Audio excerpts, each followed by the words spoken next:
जय हिंद दोस्तों, स्वागत है आप सभी का एक नई वीडियो में। इस वीडियो में हम लोग बात करेंगे ज्ञान बिंदु जिस पब्लिकेशन के द्वारा जो डेली टेस्ट सीरीज चलाई जाती है, जिसे हम लोग कवर करते हुए आगे बढ़ रहे हैं। उसी में आज हम लोग कवर करेंगे सोशल साइंस का पोर्शन।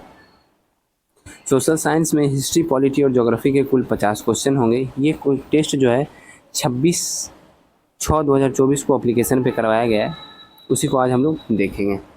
तो इसका पीडीएफ चाहिए। एक भाई जो है पिछले वीडियो में मैसेज यानी कमेंट किए हैं पीडीएफ, सिर्फ पीडीएफ लिख के छोड़ दिए हैं। मैं प्रत्येक वीडियो में बताता हूँ कि पीडीएफ आपको कैसे मिलेगा। पीडीएफ का चार्ज जो है 11 रुपया है। इसके लिए आपको एक पेड ग्रुप में ज्वाइन करवाया जाएगा। उसके लिए सबसे पहले आप मेरे से टेलीग्राम पे बात कीजिएगा। बात करने के बाद आप अगर संतुष्ट होते हैं, उसके बाद आप अपना पैसा पे कीजिएगा, सिर्फ 11 रुपये, और आपको पर डे पीडीएफ प्रोवाइड करवाया जाएगा। उसके साथ ही साथ मेरे द्वारा जो हैंड रिटेन नोट्स बनाया जाता है वो भी आपको दिया जाएगा। क्वेश्चन नंबर 1 है, निम्नलिखित कथनों पर विचार कीजिए और कूट प्रयोग का सही विकल्प का चयन कीजिए। देखिए, आज का क्वेश्चन जो है वो बहुत ही हल्का है और इसमें जो है ज़्यादा डिटेल हम लोग बात करने की कोशिश करेंगे, लेकिन ज़्यादा डिटेल है नहीं। ठीक है, आगे बढ़ते हैं। हर्षवर्धन ने 611 ईस्वी में कन्नौज को अपना राजधानी बनाया था। ये बात जो है बिल्कुल सही है, लेकिन कन्नौज से पहले वर्धन वंश की राजधानी क्या थी ये बताइए। कन्नौज से पहले वर्धन वंश की राजधानी थी थानेश्वर। क्या थी? थानेश्वर। नेक्स्ट है, मेगास्थनीज को यात्रियों में राजकुमार नीति का पंडित तथा वर्तमान शाक्यमुनि के नाम से जाना जाता है। ये पॉइंट जो है गलत है। मेगास्थनीज जो है ये आया था चंद्रगुप्त मौर्य के शासनकाल में। ये जो है सेल्यूकस निकेटर का राजदूत था, लेकिन इसे जो है यात्रियों का राजकुमार, नीति का पंडित और वर्तमान शाक्यमुनि नहीं कहा जाता है। तो ये किसे कहा जाता है? तो हर्षवर्धन के शासनकाल में एक चीनी यात्री आया था, ह्वेनसोंग। कौन आया था? ह्वेनसोंग। तो ह्वेनसोंग को ही यात्रियों का राजकुमार, नीति का पंडित और वर्तमान शाक्यमुनि कहा जाता है। तो ऑप्शन नंबर बी जो है ये गलत, यानी 2 जो है वो गलत है। अगला बढ़ते हैं। हर्षवर्धन को पुलकेशिन द्वितीय ने पराजित किया था। बिल्कुल सही बात है, हर्षवर्धन को पुलकेशिन द्वितीय ने पराजित किया था। आगे बात कर लेते हैं। इसमें क्या हुआ था कि हर्षवर्धन वंश का जो शासनकाल था सिर्फ गुजरात में था। कहाँ था? गुजरात में। फिर वो जो है यूपी को जीत के सटा लिया। गुजरात के बाद यूपी सट गया। उसके बाद धीरे धीरे करके वर्धन वंश जो है पूरा उत्तर भारत पर कब्जा कर लिया। उसके बाद क्या हुआ कि हर्षवर्धन जो है वो दक्षिण भारत की ओर बढ़ने लगा कब्जा करने के लिए। जब दक्षिण भारत की ओर बढ़ता है तो नर्मदा नदी के तट पर उसे पुलकेशिन द्वितीय से झड़प होती है, यानी झगड़ा होता है, युद्ध होता है। तो युद्ध के दौरान जो है पुलकेशिन द्वितीय की जीत होती है और हर्षवर्धन पराजित हो जाता है। और उसी समय इस दोनों के बीच में, और जब पराजित हो जाता है हर्षवर्धन, फिर भी जो पुलकेशिन द्वितीय है वो हर्षवर्धन के किसी भी राज्य को क्षति नहीं पहुंचाते हैं। और इस बीच में इन दोनों के बीच वार्तालाप होता है। पुलकेशिन द्वितीय बोलते हैं कि आप उत्तर भारत को देखिए और हम दक्षिण भारत को देखेंगे, आप हमारे बीच में हस्तक्षेप नहीं कीजिए। तो इसी कारण जो है उसके बाद हर्षवर्धन कभी भी दक्षिण भारत की ओर नहीं देखे। ठीक है, तो तीसरा भी सही है। हर्षवर्धन के शासनकाल में मथुरा सूती वस्त्र का उद्योग का एक प्रमुख केंद्र था। ये भी सही है। तो 1, 3 और 4 तीनों इसमें सही। Option number D answer. निम्नलिखित में से चोल वंश के किस शासक ने वेन्नी के युद्ध में 11 राजाओं के संगठन को पराजित किया था? तो 11 राजाओं, देखिए चोल वंश जो है 2 बार, मतलब इतिहास में आप देखिएगा तो इसकी वर्णन जो है चोल वंश का 2 बार किया गया। एक बार संगम काल के दौरान, और दूसरा बार जो है 9वीं या 10वीं शताब्दी के मध्य में। ठीक है, तो ये जो बात किया जा रहा है ये है संगम काल के दौरान। और संगम काल के दौरान एक ऐसा राजा था, जो चोल वंश का एक ऐसा शासक था जो 11 राजाओं के संगठन को पराजित कर दिया था। उसका नाम था कारिकल। उसका नाम क्या था? कारिकल। इसमें सुमेलित नहीं है ये बताना है महाजनपद और राजधानी। मगध की राजधानी राजगिरी या गिरिव्रज, जो भी कहे, राजगिरी सही है। वज्जी की राजधानी वैशाली सही है। वत्स की राजधानी कौशाम्बी होगी। वत्स की राजधानी क्या है? कौशाम्बी। तो यही गलत हो गया। नेक्स्ट है पांचाल की राजधानी अहिचित्र। ये भी सही है। अच्छा, ये बताइए विराटनगर किसकी राजधानी है? आप मुझे कमेंट में बताइएगा, क्योंकि मैं एक वीडियो में आपको टोटल महाजनपद की राजधानी बता चुका हूँ। तो विराटनगर किसकी राजधानी है ये आप मुझे कमेंट में बताइए। उपनिषद का शाब्दिक अर्थ क्या है? तो उपनिषद, उप का अर्थ है गुरु के निकट और निषद का अर्थ है बैठकर ज्ञान प्राप्त करना। तो इसका शाब्दिक अर्थ हो जाएगा गुरु के समीप बैठकर ज्ञान प्राप्ति करना। निम्नलिखित में से कौन सा कथन सही नहीं है? लॉर्ड डलहौजी द्वारा अपनाए गए राज्य हड़प नीति का प्रथम शिकार सतारा देसी रियासत हुआ। ये बिल्कुल सही है। नेक्स्ट है 1843 में सिंध को जीतकर अंग्रेज साम्राज्य में शामिल करने का श्रेय लॉर्ड हार्डिंग प्रथम को जाता है। ये जो है गलत है, क्योंकि 1842 से लेके 1844 तक किसका शासनकाल था या फिर किसका कार्यकाल था? लॉर्ड एलनबरो का। किसका था? लॉर्ड एलनबरो का कार्यकाल था 1842 से 44 तक। ठीक है, तो अब आ गया प्रथम कारखाना अधिनियम 1881 में लॉर्ड रिपर में लाया गया था। ये सही है। वुड डिस्पैच को शिक्षा के क्षेत्र में मांगना काटा कहा जाता है। ये भी सही है। तो 1, 3, 4 सही है, सिर्फ 2 गलत है और इसमें गलत ही पूछा जा रहा था, तो आंसर हो जाएगा ऑप्शन बी। और आपको एक कहानी सुना देता हूँ। कहानी नहीं, बहुत इंपॉर्टेंट पॉइंट है, ये आपको जानना जरूरी है। लॉर्ड डलहौजी जो राज्य हड़प नीति अपनाए थे, जिसके तहत वो शिकार सितारा को प्रथम शिकार किए थे, उससे पहले लॉर्ड डलहौजी के द्वारा गोद निषेध प्रथा के बारे में आप लोग सुने होंगे। तो उससे पहले अगर आपसे पूछा जाए कि सर्वप्रथम गोद निषेध प्रथा के तहत किस राज्य को या किस क्षेत्र को शिकार किया गया था या फिर ब्रिटिश साम्राज्य में मिलाया गया था, तो इसका आंसर हो जाएगा कर्नाटक का कित्तूर। कर्नाटक का कित्तूर। क्या हुआ था कि 1824 में ही गोद निषेध का शिकार हो गया था कर्नाटक का कित्तूर। इसके बारे में मैं आपको कभी डिटेल में बताऊंगा, अभी तो ज़्यादा टाइम लग जाएगा इसके लिए। सिर्फ इतना जान लीजिए कि अगर आपको क्वेश्चन में डलहौजी का चर्चा ना हो तो 1824 में कर्नाटक का कित्तूर जो है गोद निषेध प्रथा के तहत शिकार हुआ था। प्रथम शिकार होने वाला राज्य या शासक है। ठीक है, नेक्स्ट है सरदाद श्रे नदाद निम्न में से किस सिख गुरु का कथन है? आपको पता होगा कुल 10 सिख गुरु थे। कितने थे? कुल 10 सिख गुरु थे। कमेंट में आप 10 के 10 सिख गुरु का नाम और सिस्टमेटिक लिख दीजिएगा ऊपर से नीचे तक। ठीक है, गुरु नानक से लेकर गुरु गोविंद सिंह तक स्टार्टिंग से। इससे ये होगा कि आपका रिवीजन भी हो जाएगा। बाकी अगर कुछ अन्य बच्चों को पता नहीं होगा तो वो भी देख लेंगे कमेंट में। ठीक है, आप लिख दीजिएगा। तो इसमें क्या है? सरदाद श्रे नदाद, ये किस सिख गुरु का कथन है? तो ये जो है सिख गुरु में जो 9वें गुरु थे गुरु तेग बहादुर, 9वें गुरु थे गुरु तेग बहादुर, इनका ही कथन था सरदाद श्रे नदाद।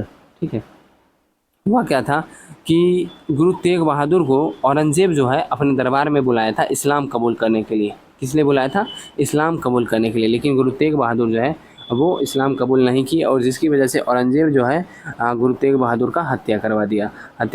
और हत्या करने से पहले यानी गुरु तेग बहादुर की जब मृत्यु हो रही थी उससे पहले उन्होंने इस कथन को बोला था सरदाद श्रे नदाद, मतलब कि हम सिख के लिए अपना जान कुर्बान कर दिए लेकिन सिख का जो है झंडा या मान नीचा नहीं होने दिए। तो यही बात है, ऑप्शन नंबर सी आंसर हो जाएगा। मैं इसलिए आपको थोड़ा सा कहानी के टाइप में सुनाने की कोशिश करता हूँ कि आपको याद रहे। ठीक है, वैसे क्वेश्चन अगर आप याद कीजिएगा तो याद रहना थोड़ा मुश्किल है, लेकिन अगर कहानी के टाइप में सुनते हैं तो शायद याद रह सकता है। 1857 के विद्रोह के संबंध में विचार कीजिए।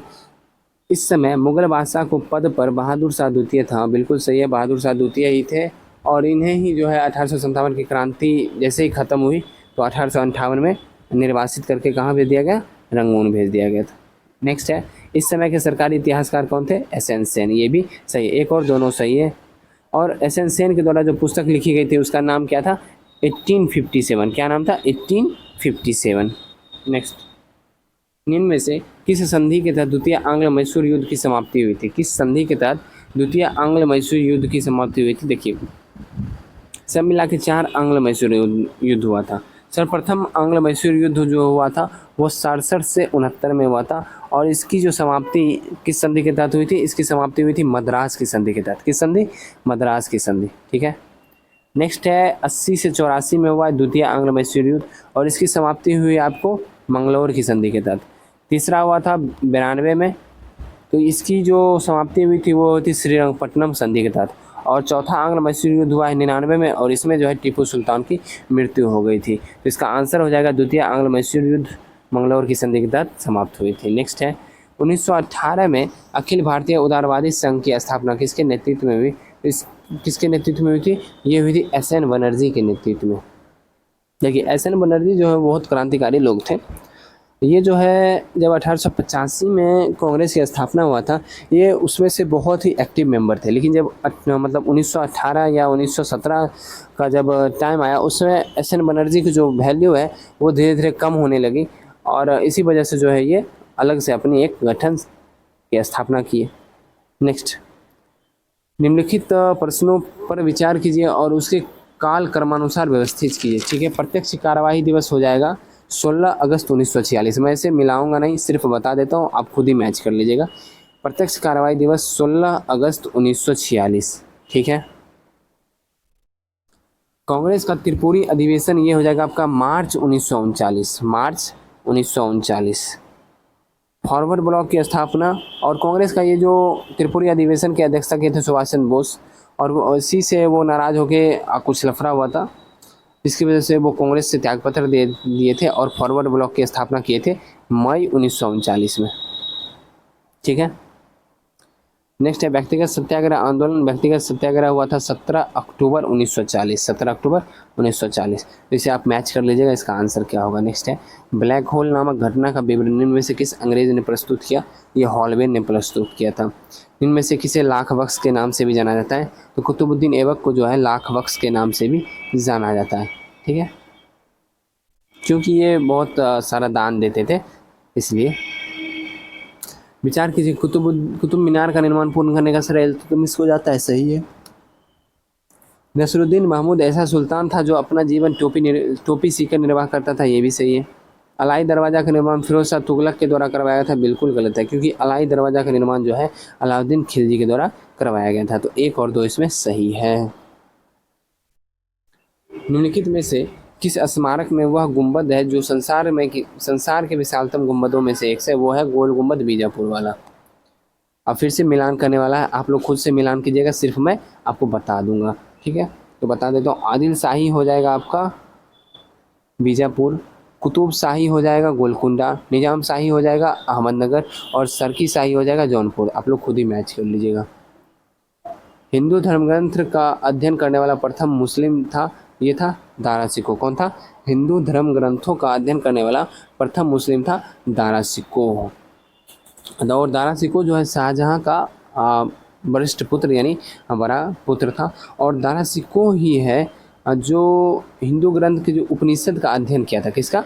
उपनिषदों का अध्ययन जो है यही किया था। और 52 उपनिषद जो है उसका फारसी में अनुवाद किया था, फारसी में अनुवाद किया था दारा शिकोह ही। मुगल प्रशासन के दौरान जिले को किस नाम से जाना जाता था? तो मुगल प्रशासन के दौरान जिले को जाना जाता था सरकार के नाम से। इंडियन ओपिनियन पत्रिका के संपादक, देखिए इंडियन ओपिनियन तो वैसे महात्मा गांधी द्वारा शुरुआत किया गया था, लेकिन इसके प्रथम संपादक जो थे मनसुख लाल नज़र। कौन थे? मनसुख लाल नज़र। अच्छा, ये बताइएगा आप कमेंट में कि इंडियन ओपिनियन की जो शुरुआत महात्मा गांधी किए थे कहाँ किए थे, यानी किस देश में, ये बताइएगा। नेक्स्ट, भारतीय राष्ट्रीय कांग्रेस के प्रथम अधिवेशन में कितने प्रतिनिधि ने भाग लिया था? कुल 72 प्रतिनिधि।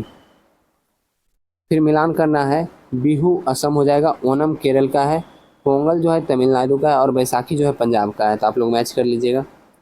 निम्नलिखित किस अधिनियम को प्रयास एवं भूल की संज्ञा दी गई? तो प्रयास एवं भूल की संज्ञा दी गई 1773 का रेगुलेटिंग एक्ट, और इसी भूल को ठीक करने के लिए जो है 1781 का एक्ट ऑफ सेटलमेंट लाया गया था।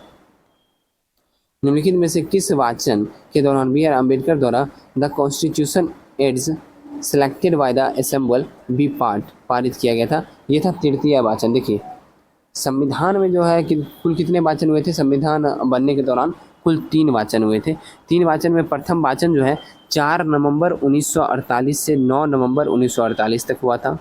द्वितीय वाचन जो है 15 नवंबर 1948 से 17 अक्टूबर 1949 तक हुआ था। तृतीय वाचन जो है 14 नवंबर 1949 से 26 नवंबर 1949 तक हुआ था।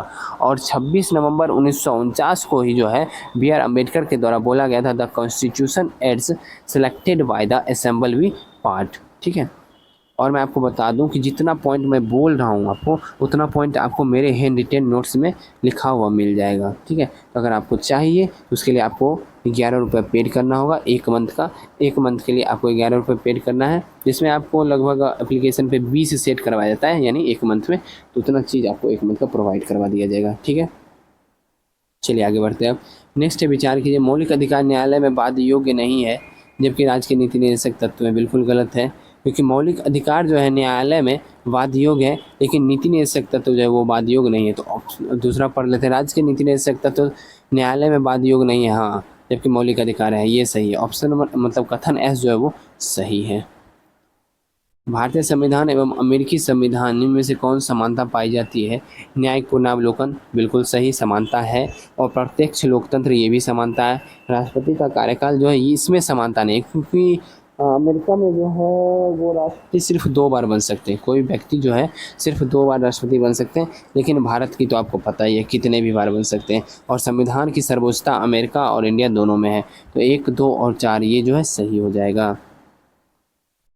निम्नलिखित में से कौन सा कथन सही है? आर्टिकल 333 के तहत राज्यपाल एक आंग्ल भारतीय समुदाय के सदस्य को विधानसभा में पर्याप्त प्रतिनिधित्व को मनोनीत कर सकता है, बिल्कुल सही है। राज्यपाल अनुच्छेद 200 के तहत अध्यादेश जारी कर सकता है, बिल्कुल गलत है। अनुच्छेद 200 नहीं, अनुच्छेद 213 राज्यपाल जो अध्यादेश जारी करते हैं अनुच्छेद 213 के तहत, और राष्ट्रपति जो जारी करते हैं अनुच्छेद 123 के तहत। ठीक है, ये गलत हो गया। धन विधेयक राज्यपाल के अनुमति से विधानसभा में पेश किया जाता है, हाँ बिल्कुल सही है। तो ए और सी सही है, इसमें ए और सी सही है। 1 वर्ष तक राजस्व एकत्र करने का प्रस्ताव सरकार किस विधेयक द्वारा करती है? तो यह है वित्त विधेयक। यदि संसद किसी विशिष्ट उद्देश्य के लिए कोई समिति नियुक्त करे तो उसे बोलते हैं तदर्थ समिति। क्या बोलते हैं? तदर्थ समिति। नेक्स्ट है, भारत के राष्ट्रपति पर महाभियोग की विधि अपनाई गई है। तो भारत के राष्ट्रपति पर महाभियोग की विधि जो अपनाई गई है, ये अपनाई गई है आपको यूएसए के संविधान से लिया गया है। और राष्ट्रपति पर महाभियोग किस अनुच्छेद में है? अनुच्छेद 61 यानी अनुच्छेद 61 में वर्णित है। भारत में अवशिष्ट शक्तियाँ निहित है तो केंद्र सरकार में। किसमें निहित है? केंद्र सरकार में।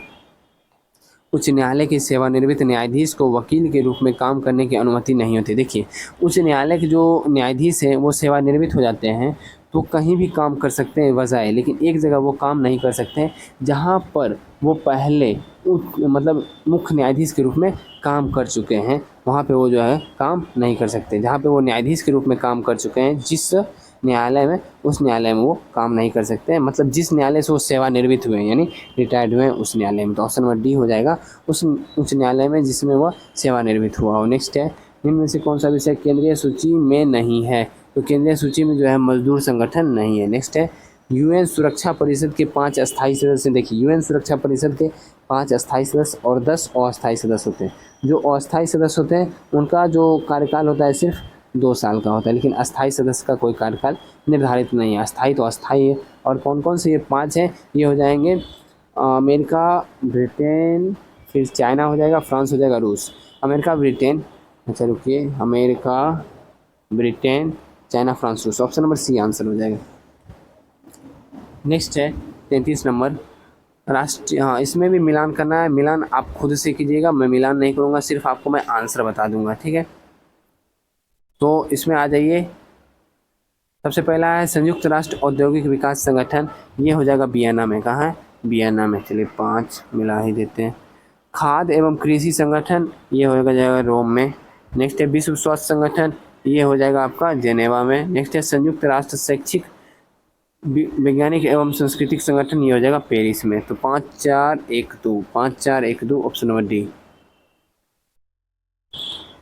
भारतीय महानियंत्रक एवं महालेखा परीक्षक किसके लिए एक मित्र हैं, दार्शनिक और मार्गदर्शक के रूप में कार्य करते हैं? इसका आंसर हो जाएगा लोक लेखा समिति। इसमें होता क्या है, महानियंत्रक व महालेखा परीक्षक जो रिपोर्ट बनाते हैं वो राष्ट्रपति को सौंपते हैं। राष्ट्रपति जो है संसद के पटल पे देता है और संसद जो है लोक लेखा समिति को सौंपता है, और लोक लेखा समिति जो है इसकी पूरा जांच करता है। और लोक लेखा समिति के अध्यक्ष जो होते हैं विपक्षी दल के नेता होते हैं। ठीक है, ये जो है संविधान में वर्णित है कि लोक लेखा समिति के अध्यक्ष कौन होंगे? विपक्षी दल के नेता होंगे। और जब इससे पूर्ण तरह से जाँच कर लिया जाता है फिर इसे संसद में पेश किया जाता है। ठीक है, ऑप्शन नंबर ये हो जाएगा। फिर से सुमेल करना है, चलिए सुमेल कर देते हैं। तो लोकसभा सदस्य जो है वयस्क मतदान द्वारा निर्वाचित होते हैं, ये सही है। राष्ट्रपति कैसे निर्वाचित होते हैं? निर्वाचक मंडल के द्वारा निर्वाचित होते हैं। उपराष्ट्रपति निर्वाचित होते हैं, संसद द्वारा निर्वाचित होते हैं, और अध्यक्ष स्पीकर जो है लोकसभा द्वारा निर्वाचित होते हैं। तो इसका आंसर हो जाएगा आपको 4 1 2 3, ऑप्शन नंबर डी। बाबू उद्यान की पहाड़ी निम्न में से किस राज्य में अवस्थित है? तो ये अवस्थित है कर्नाटक में। निम्नलिखित में से कौन सुमेलित नहीं है? तो कौन जो है वो सुमेलित नहीं है? तो ये जो है सुमेलित नहीं है, ऑप्शन पढ़ लेते हैं। महावीर मोलम गोवा सही है। फवंगपुई नीला पर्वत मिजोरम सही है। गिर जो है पश्चिम बंगाल नहीं, गिर हो जाएगा गुजरात। ऑप्शन नंबर सी जो है सुमेलित नहीं है। ईटांकी नागालैंड सही है। निम्नलिखित में से कौन सा राज्यों का युग्म कर्क रेखा के उत्तर में स्थित है? अगर आप नक्शा को देखिएगा और कर्क रेखा जो भारत के मध्य से गुजरती है, यहाँ गुजरात, राजस्थान और फिर मध्य प्रदेश, झारखंड, पश्चिम बंगाल, फिर चले जाइए इधर तो त्रिपुरा, मिजोरम, कुल 8 राज्यों से गुजरती है। ये बोल रहा है कि उत्तर में स्थित है, तो उत्तर में हो जाएगा इसमें नागालैंड, सिक्किम और असम। Option number C. निम्नलिखित में से कौन सुमेलित नहीं है? शाहीवादी भेड़ सही है। कालाहारी भैंस सही है। निमारी हाथी नहीं, निमारी जो है गाय का नस्ल है। किसका? गाय का। और लाल सिंधी भी गाय का नस्ल है। तो ऑप्शन नंबर सी इसका आंसर हो जाएगा, सुमेलित नहीं है। निम्नलिखित खनिज में से किस खनिज के उत्पादन में भारत विदेश में अग्रणी है? चांदरी अहोरक में अग्रणी है। नेक्स्ट है, गंगा के मैदान की पुरानी कछारी मिट्टी क्या कहलाती है? मैंने कल ही बताया था कि बाढ़ आता है तो नई मिट्टी आती है, और जो नई मिट्टी आती है उसे खादर बोलते हैं, और जो पुरानी मिट्टी रहती है उसे बांगर बोलते हैं। और नई मिट्टी जो है ज़्यादा उपजाऊ होता है पुरानी मिट्टी के मुकाबले। भारत में सुनामी वार्निंग सेंटर अवस्थित है कहाँ? तो भारत में सुनामी वार्निंग सेंटर जो अवस्थित है वो अवस्थित है आपका हैदराबाद में। नेक्स्ट है, ब्रह्मपुत्र नदी तिब्बत किस नाम से जानी जाती है? तो सांगपो के नाम से जानते हैं तिब्बत में। अच्छा, ये आप मुझे बताइएगा कि ब्रह्मपुत्र नदी कहाँ से निकलती है, कहाँ से निकलती है, और उस जो एग्जैक्ट स्थान है उसका नाम क्या है? ठीक है। नेक्स्ट है, निम्नलिखित में से कौन सा मापक टॉर्नेडो की तीव्रता को मापन हेतु प्रयोग में लाया जाता है? फुजीटा स्केल। किसको? फुजीटा स्केल। फोन एक स्थानीय पवन है स्विट्जरलैंड का, गर्म पवन है। जब दिन और रात की अवधि बराबर होती है तो सूर्य की किरणें सीधी पड़ती है किस पे? तो भूमध्य रेखा पर। चंबल नदी पर कौन सा बांध स्थित है? चंबल नदी पर जो बांध स्थित है यह है इंदिरा सागर। कौन सा है? इंदिरा सागर। रेगुर मिट्टी सबसे ज़्यादा जो है वो महाराष्ट्र में है। रेगुर मिट्टी को ही काली मिट्टी के नाम से जानते हैं। पश्चिमी भाग में हिमालय की श्रेणियाँ की दक्षिण से उत्तर की ओर। अच्छा, दक्षिण से उत्तर बोल रहा है, तो निम्नलिखित में से कौन सा जाए? पहले उत्तर से दक्षिण याद कर लीजिए, फिर आपको दक्षिण से उत्तर खुद ही सजा लीजिएगा। सबसे पहले आ जाएगा आपका महान हिमालय, ठीक है। उसके बाद आप ले लीजिए लघु हिमालय, फिर सबसे लास्ट में शिवालिक हिमालय। वैसे तो 4 ट्रांस हिमालय, महान के बाद ट्रांस हिमालय, फिर लघु हिमालय, फिर शिवालिक हिमालय, ठीक है। महान हिमालय, ट्रांस हिमालय, लघु हिमालय, शिवालिक हिमालय। अब आप इसे दक्षिण से उत्तर कर लीजिए, शिवालिक, लघु, ट्रांस, महान। ऑप्शन नंबर बी आंसर हो जाएगा। आर्कटिक महासागर एवं प्रशांत महासागर को जोड़ने वाला जल डमरू मध्य कौन सा है? बेरिंग जल डमरू मध्य है। तो आज का सीट जो है यहीं पे समाप्त हो रहा है। आशा करता हूँ सीट पसंद आया होगा। सीट पसंद आया है, वीडियो को लाइक कर देना है। चैनल पे नए आए हैं, चैनल को सब्सक्राइब कर लेना है। और PDF चाहिए तो आपको मैं बता ही दिया हूँ कि 11 रुपये लगेंगे 1 मंथ का। तो आप 11 रुपये पेड करके पेड ग्रुप में ज्वाइन हो सकते हैं। अभी जो है चैनल पे यानी एप्लीकेशन पे एक नया टेस्ट स्टार्ट हो रहा है, ये टेस्ट आप देख रहे हैं। तो मैं कोशिश करूँगा कि इससे भी कवर करवा दूँ आप लोग को, लेकिन इसके लिए भी मुझे बाय करना पड़ेगा। तो अगर इस आप लोगों में से 5 लोग भी तैयार हो जाते हैं इसे बाय करने के लिए, तो मैं फिर जो भी एक्स्ट्रा पैसा लगेगा वो मैं लगा के इसे बाय कर लूँगा। लेकिन अगर कोई नहीं तैयार होते हैं तो मैं इसमें इन्वेस्ट नहीं करूँगा, ठीक है। आशा करता हूँ सेट पसंद आया होगा। सेट पसंद आया है तो वीडियो को लाइक कर देना है। चैनल पे नए आए हैं, चैनल को सब्सक्राइब कर लेना है, और अपने दोस्तों को ज़रूर शेयर कर दीजिए। इतना मेहनत करते हैं, आप लोग को लाइक करने में भी प्रॉब्लम आता है, ठीक है। लाइक शेयर कर दिया कीजिए। मिलते हैं नेक्स्ट वीडियो में। जय हिंद।